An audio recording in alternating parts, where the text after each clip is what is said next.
Salam alaikum les gens, Bassem Vénitieux 69200, en espérant que ça va, que les choses se passent. Bonne journée à vous tous, force et honneur aux gens qui travaillent.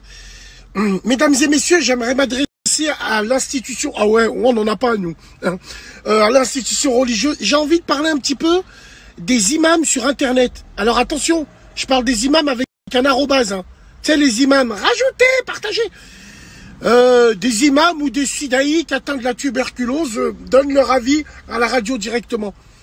Ces imams-là, que tous les swags et tous les gens qui se moquent littéralement de la religion suivent et applaudissent.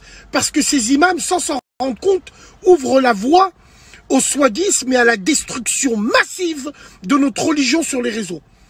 Quand ce genre d'imam dit « c'est la beauté du cœur qui compte », c'est Allah qui connaît les intentions. Bien sûr que c'est vrai.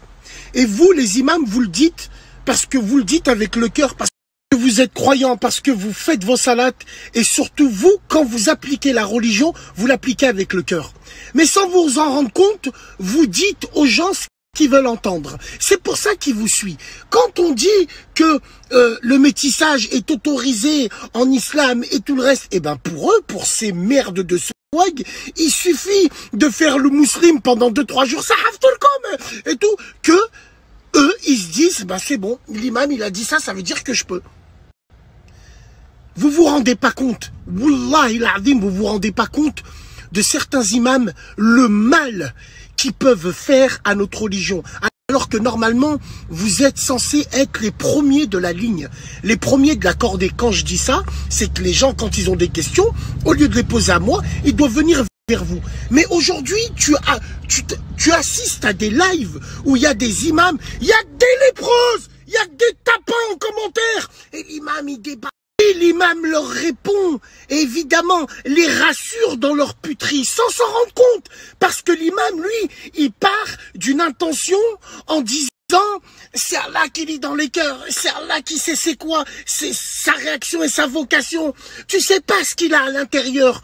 Ça, c'est une hymne à la fils de puterie. Parce que vous, les imams, vous le pensez pour de vrai, mais les gens se cachent derrière ça. Donc, putain, moi j'aimerais bien un jour qu'un rabbin lui pose la question, qu'on lui pose les mêmes questions.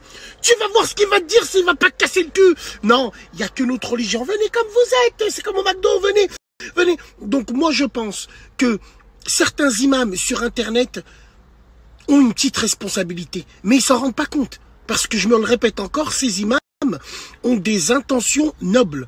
Mais à cause de leur live, à cause de leur proximité avec tous les gens qui se moquent littéralement de notre et la voie en stratégie pure, notre religion, stratégie commerciale, stratégie dans le physique, stratégie avec les gens, eh ben, vous leur donnez des cartes.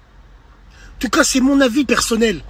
L'heure est grave. On devrait même pas parler avec ces sous-merdes.